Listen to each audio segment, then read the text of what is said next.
이 어느 남편이 있었는데 이 아내가 바람을 폈어요. 그러니까 이제 순간적으로 확 돌아버린 거예요, 그냥 이 남편이. 그래서 자기 아내하고 이런저런 말싸움하고 실갱이를 하다가 그만 아내 뺨을 몇 차례 때렸답니다. 그랬는데 이 아내가 얼굴을 부둥켜 안고 화장실 딱 들어가서 문을 딱 잠그고, 남편은 이제 밖에서 막 문을 발로 찬 거예요. 빨리 문 열어라 하고. 그랬는데 조금 있다 경찰이 오더랍니다. 아내가 화장실 들어가서 경찰에 신고를 한 거예요. 그래서 결론적으로 이 남편은요, 이제 임시처분, 이제 여러분들이 쉽게 알 수 있는 이제 접근 금지를 당해서 집에도 들어가지 못하고 집에서 이제 내쫓겨난 거죠. 경찰 입장에서는 또다시 무슨 일이 생길지 모르니까 일단은 분리를 시켜놔야 되잖아요. 그리고 나서 이제 접근 금지를 당하고, 이 남편은 갈 데가 없으니까 멀리 가지도 못하고 집에서 가까운 그런 이제 여관 같은 데서, 모텔 여관에서 이제 혼자 잠을 자는 거죠. 이게 뭐 상황에 따라서는 뭐 2주 정도가 되기도 하고, 그리고 처음에 2개월, 4개월, 그 이후로 막 쭉쭉 늘어나는 경우도 많습니다. 이 폭력의 정도에 따라서는요. 그랬는데 이때 이제 집에서 막 쫓겨나고 이제 며칠 지나서 이렇게 울면서 전화하시는 남편분들이 있으세요. 자기 아내가 바람을 펴서 내가 순간적으로 너무 흥분을 해서, 그래서 자기도 모르게 폭행을 하게 됐다. 그래서 아내가 경찰에 신고를 하거나 아니면 또 아이들이 경찰에 신고를 하는 경우도 있거든요. 그래서 자기가 임시조치를 당해서 지금 집에도 들어가지 못하고 이렇게 밖에 나와 있는데 너무 힘들다. 왜냐하면 이제 처음에 불륜 사실을 알고 말다툼을 할 때 그 흥분은 이제 어느 정도 가라앉은 상태니까 자기 자신이 이제 폭력을 쓴 거에 대해서 이제 굉장히 후회를 하는 거죠.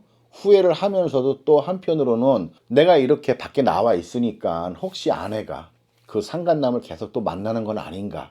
그리고 또 자기가 아내하고 좋게 얘기를 하면서 아내를 좀 다독이거나 설득도 하고 그래야 되는데, 이게 접근 자체를 할 수가 없으니까 시간만 보내고 있어야 되는 거잖아요. 그래서 이제 이런 남편들은요, 그 임시조치 기간이 끝나기를 정말 손꼽아 기다려요. 그런데 이 아내 쪽에서 또 연장 신청을 해버립니다. 이러면서 이제 남편은 정말 어떻게 사는지도 모를 정도로 막 정신 놓고 살게 되는 거죠. 정말 괴로워합니다. 그렇게 해서 우시는 분들 굉장히 많습니다. 그런데 이제 대부분 이제 이렇잖아요. 이제 한쪽 불륜, 그리고 가정폭력. 이 두 가지가 겹쳐 있기 때문에 이제 누가 봐도 아, 이 사람들은 못 살겠구나 라는 판단을 하는 경우가 많습니다.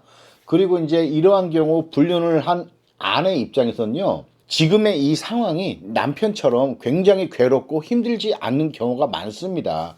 왜 그러잖아요. 대부분 불륜을 저지르는 입장에서는요, 내 배우자한테 이걸 걸리면 나 이혼당할 수도 있다 라는 이런 생각으로 이미 불륜을 시작하면서 무의식 중으로 이혼을 생각하면서 이 상간자를 만나는 경우가 많아요. 걸리면 이혼이다 이제 이 생각을 하는 거죠. 하지만 이 피해 입장에서는요, 어저께까지는 내가 아내하고 웃으면서 밥을 먹었는데 오늘 갑자기 이러한 일이 생겨버린 거잖아요. 날벼락도 이런 날벼락이 없을 겁니다. 이러니까 이 남편이 살면서 이러한 고통스러운 감정을 몇 번이나 느끼면서 살아봤겠어요. 대부분 처음 겪는 큰 고통일 겁니다. 그러니까 이에 대한 어떤 대비가 안 되는 거예요. 더군다나 이 아내가 무조건 뭐 미안하다 잘못했다라고 한다 하더라도 이 분노의 감정이 치솟고 있는 상황에서 만약에 아내가 자꾸 이 핑계 저 핑계 대고 막 짜증을 내고 그만해라 뭐 이런 식으로 얘기를 하면서 대든다고 쳐봐요. 이는 남편뿐만이 아니라 아내분들도 그 분노감이 엄청날 거예요. 이러한 상황에서 이 남편이 참아야 되는데 그걸 참지 못하고 이 아내를 폭행을 하는 경우가 있습니다. 우리는 그러잖아요. 바람을 폈으니까 이게 남편이든 아내가 됐던 당연히 자숙하는 마음으로 고개 푹 숙이고 무조건 미안하다 잘못했다 이렇게 빌어야 한다라는 이런 생각들을 많이들 하세요.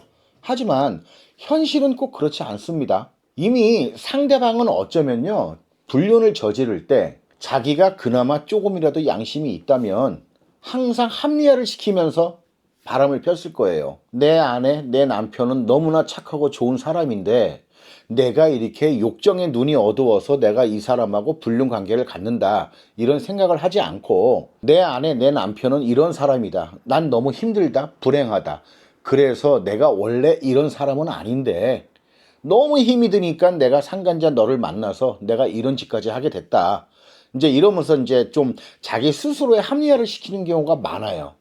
그리고 이렇게 합리화를 시키지 않는다 하더라도 익숙해지고 재미없고 아무런 감흥도 느끼지 못하는 배우자보다는 뭔가 자극적인 상간자를 만날 때 더 도파민이 그냥 착착착 돌아가고 더 자극적이고 좋으니까 그렇게 불륜 행위를 하면서 걸리면 이혼을 당할 거다. 아니면 이거 걸리고 나서 어떻게 살아? 나도 못 살지. 이러면서 이미 오래전부터 이혼을 생각을 하고 마음속에 무의식적으로 이혼을 준비해 왔단 말이죠. 그러니까 이러한 걸리는 상황이 생겨도요. 이 불륜을 저지른 사람들은 그렇게 막 놀라고 당황하고 괴롭고 하지 않은 거예요. 이 사람들은 이미 그런 생각들을 항상 무의식 중에 해왔으니까. 하지만 아까 말씀드린 대로 이런 피해 배우자 입장에서는요. 어제까지 밥 잘 먹고 이런저런 잡담도 했었는데 오늘 갑자기 이런 일이 생긴 겁니다. 이러니까 이 사람은 이혼에 대한 준비가 전혀 안 된 사람인 거예요. 그러니까 얼마나 괴롭겠습니까? 이러한 상황에서 남편이 참지 못하고 아내를 폭행을 했습니다. 그리고 아내가 바로 가정폭력으로 신고를 해버리고 남편은 집에서 쫓겨나는 신세가 돼버린 거예요. 이러한 상황에서 밖에서 집에도 들어오지 못하고 여간방에서 눈물을 흘리면서 이 남편이 무슨 생각을 할까요? 정말 괴로울 겁니다. 지금 당장이라도 아내하고 이런저런 얘기도 해야 되고 화해를 하던 용서를 빌던 뭔가를 서로가 주고받고 해야 되는데 아무것도 못 하잖아요. 그리고 이 남편은요, 이혼에 대한 준비가 전혀 안 됐기 때문에 이 이혼에 대한 어떤 두려움이 상당히 커집니다. 그리고 또 하나가 이 아이들 생각도 무척 납니다. 이 얼마나 괴롭습니까? 그러니까 이러한 남편들이 종종 연락이 와요. 어쨌든 과거에는 사우나에서도 전화하시는 분들 많습니다. 한밤중에 울면서 지금 내가 이러저러한 상황이 됐는데 집에도 못 들어간다. 너무 괴롭다. 내가 하루라도 빨리 아내를 만나서 화해를 하면서 앞으로 우리 다시는 이런 일 만들지 말자라고 하면서 어떻게든 설득하고 살고 싶은데 내 아내는 나를 이번에 또 연장 신청을 해가지고 내가 집에를 못 들어가게 생겼다. 이렇게 얘기하시는 분들 많으십니다. 그럴 때는요, 정말 안타까워요. 저 사람 마음이 어떨까? 이런 생각이 들면. 아무래도 그렇잖아요. 내 아내의 불륜으로 인해서 난 너무나 힘들고 고통스러운데 내가 그 순간적인 화를 못 참고 뺨 몇 대 때렸다가 가정폭력으로 집에서 쫓겨나고 그리고 나서 내가 아내한테 접근도 일체 하지도 못하는 상황에서 얼마나 그 마음이 괴롭겠어요. 어떻게든 만나서 무언가를 해야 되는데 아무것도 못 하잖아요. 그런데 이분들이 그러시더라고요. 아까도 말씀드렸지만 이 이혼의 시차라는 게 있는 것 같아요. 이미 아내는요, 불륜 행위를 하면서 이혼에 대한 생각을 무의식 중에 계속 쭉 하면서 불륜 행위를 합니다. 하지만 남편은요, 이 아내의 불륜 사실을 알게 되면서부터 그리고 폭행을 하고 밖에 나오면서부터 이혼을 생각하게 돼요. 그것도 강제적으로. 아내는 자의에 의해서 이혼을 생각하지만 남편은 강제적으로 이혼을 생각하게 됩니다. 그러니까 이 남편이 이 이혼을 받아들이는 시기가 너무 짧은 거예요. 그러니까 계속 괴로워하면서 자기가 오히려 아내한테 내가 미안하다, 잘못했다, 다시는 안 그러겠다. 이제 이런 생각을 하게 되는 거죠. 참 불쌍합니다. 이 남편도 아내의 불륜으로 인해서 무척이나 괴롭고 고통스러울 텐데 이에 대한 위로는 단 한마디도 받지 못하고 오히려 자신이 폭행을 한 것에 대해서 아내한테 사과를 해야 되는 입장이 돼버리니까 이 얼마나 안타깝고 불쌍한 일이에요. 그래서 이제 이러한 분들이 그러신 것 같아요. 이제 처음에 이런 일이 생길 때는 정말 안절부절하고 굉장히 괴롭고 혼자 뭐 여간방에서 앉아서 울면서 아니면 뭐 사우나에 가서 울면서 이렇게 시간을 보내고 그리고 또 그 다음날 또 일단 출근을 해서 일하고 다시 또 뭐 여관이나 사우나 들어가고 이러면서 이게 한 달, 두 달 지나면서요. 이 남편분들이 이제 좀 생각의 정리가 이제 좀 돼가고 있는 것 같아요. 초반에는 이혼에 대한 생각을 전혀 해본 적이 없는 사람들이기 때문에 괴로워하다가 이제 한 달, 두 달 지나면서 좀 받아들이기 시작하는 것 같아요. 그래서 사람에 따라서 어느 정도 기간의 차이는 있겠지만 예전에 나한테 따스하게 다정하게 대했던 아내를 계속 그 생각만 하고 아내가 접근금지 기간임에도 불구하고 자기한테 연락을 할 거라고 희망을 갖고 기다리시는 분들도 많으십니다. 그렇지만 연락은 오지 않는 경우가 대부분이에요. 그러면서 이제 이 남편도 아무리 자기 자신이 이혼에 대한 대비가 없다 하더라도 일단 그 시점부터 자신도 무의식적으로 이혼에 대한 대비를 하게 됩니다. 더 아프지 않기 위해서 자기 방어 기제가 생겨서 거기에 대한 마음가짐을 이제 갖게 되는 거죠. 이러면서 한 달, 두 달, 석 달 지나가면서 이제 남편도 아내와 이혼을 하기로 마음 먹는 경우가 많습니다. 하지만 이 몇 개월이요, 이 남편한테는 굉장한 지옥입니다.